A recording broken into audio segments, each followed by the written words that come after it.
If you'd like some inspiration as you express yourself in art, today I'm going to share 7 ways on how you can find motifs in your art journal.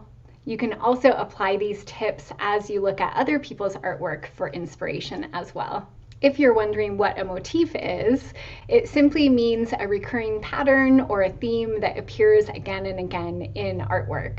I notice for myself and many of my students that motifs naturally arise as we create more and more work. And this makes sense to me because we're drawn to the same sort of patterns or words at certain times in our lives as we're expressing ourselves with art. So I'm going to share 7 ways on how to find motifs in your art journal or in other artwork to inspire you, and we will dive right in. Tip number 1, look for repetitive shapes or symbols. So you may notice that you feel particularly drawn to making organic shapes or curvy lines.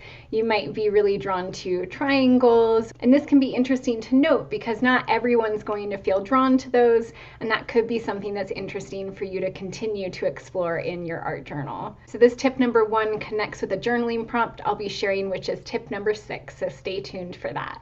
So tip number 2 is to look for similar colors or color schemes. You might notice a particular shade of purple that you feel drawn to over and over again. You may notice color combinations that tend to come up for you. I've noticed recently a lot of purples, greens, blues. So in that cool shade department, that seems to be cropping up in a lot of my projects. So as we go through these 7 tips, I have a way for you to also bring it all together at the end to inspire your practice going forward. Tip number 3 is to look for themes of expression. So this can just be a general overall theme or feeling in your artwork. So maybe you feel particularly drawn to making flowers, or maybe you're doing a winter theme as you're coming into that season. You might notice that a lot of your work has to do with gratitude or with expressing your feelings through art and that emotional expression. So it can just be really interesting to notice what is drawing you in and what are some of the themes that may naturally be coming out in your artwork.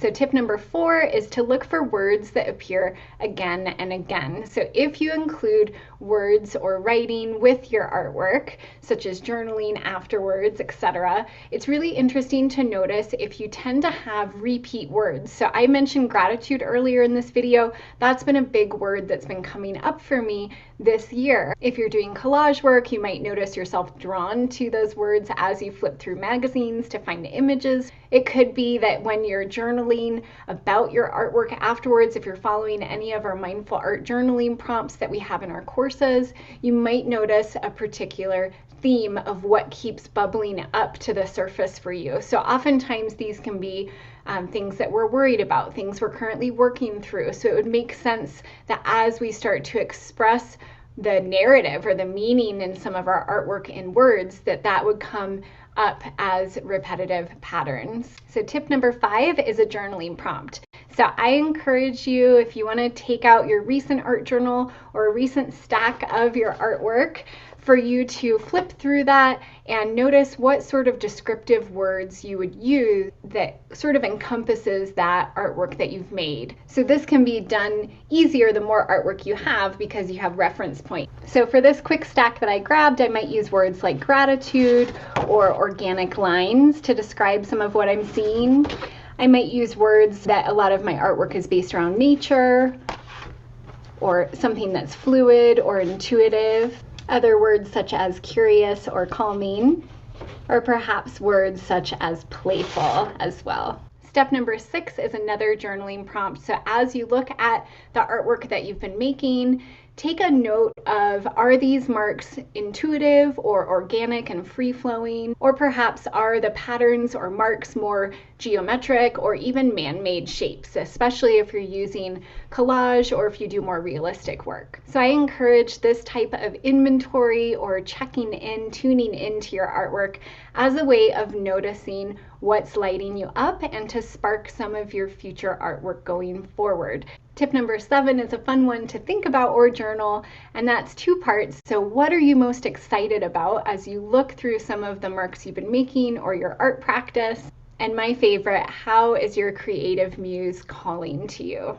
So sometimes we look outwardly to be inspired by other people's artwork. Sometimes we take classes to enhance our skills or to bring in more information, and so that's always available. We can always Google something, we can always take classes online or connect in community, and I hope that you'll do that with our Mindful Creative Muse community.